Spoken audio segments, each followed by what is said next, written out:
XP Deus 1, adjusting the transmit power to gain more depth. Okay, I'm using the program number 1, basic. And then to adjust the power, select the menu.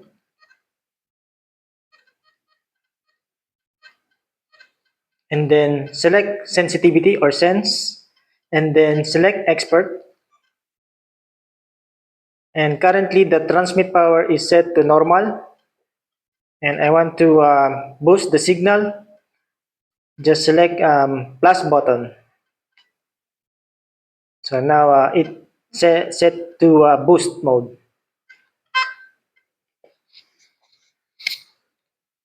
Okay, I'm using the 5 peso coin to test the depth.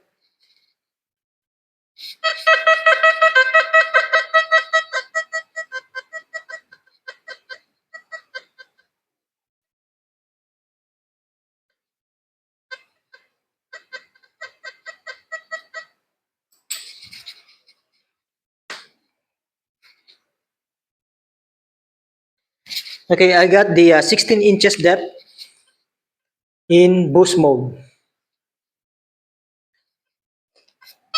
Now I'll revert to normal. Just select the minus button. So now set to normal. And then I'll test again this coin.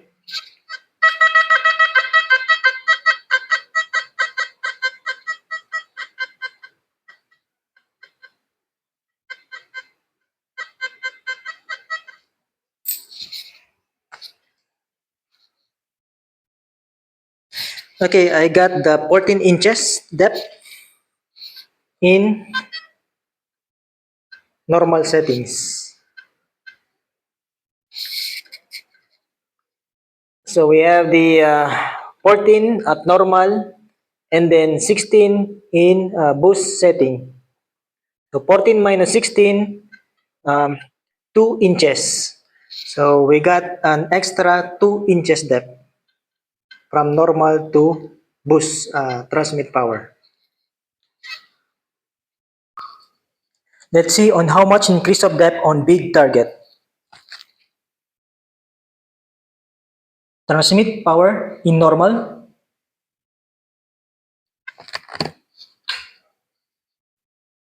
Big target.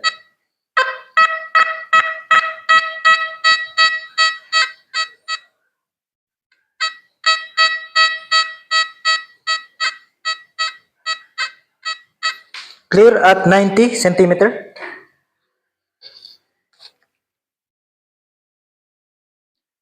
Adjusting to boost.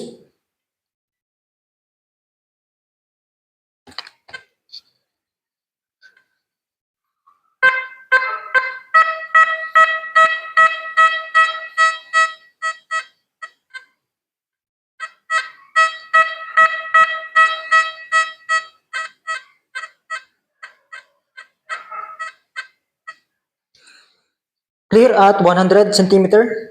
So 90 minus 100 is 10 centimeter increase of depth. We can also verify the transmit power using a clamp meter, like this one. So we have the transmit side of the coil and the receive side of the coil. Since we want to measure the transmit power, so this clamp meter should be connected to the transmit side of the coil.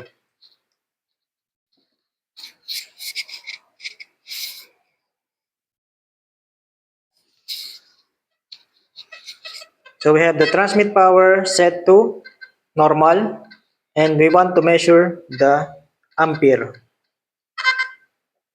Power on the meter set to 600 ampere and then select AC in ampere.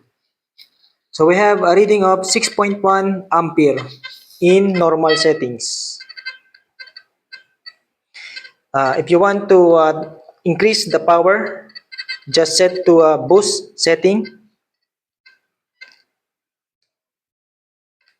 From 6.2, the value is changed to 8.5 ampere. Again, if you want to decrease the power, just set to normal. 8.4 to 6.1 ampere. So the ampere decreases. If in boost setting, the ampere increases from 6.1 or 6.2 to 8.5 ampere.